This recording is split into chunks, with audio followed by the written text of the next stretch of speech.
తూర్పు గోదావరి జిల్లా పల్లంట్లలో చీటీల పేరుతో భార్యాభర్తలు భారీ మోసం చేశారు. సుమారు 2 కోట్ల రూపాయల చీటీల సొమ్మును దోచుకుని పరారయ్యారు.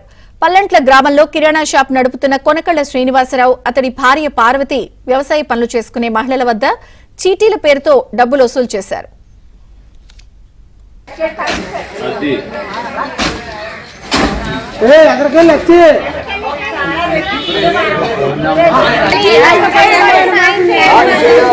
నష్టపోయామండి ఆవిడ వల్ల న్యాయం చేయాలని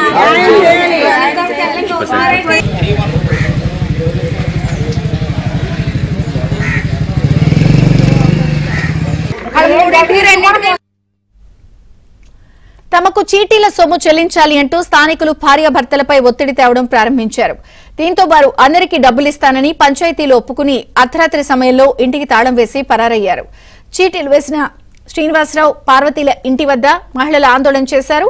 మోసపోయామని గ్రహించిన బాధితులు దేవరపల్లి పోలీసులకు ఫిర్యాదు చేశారు.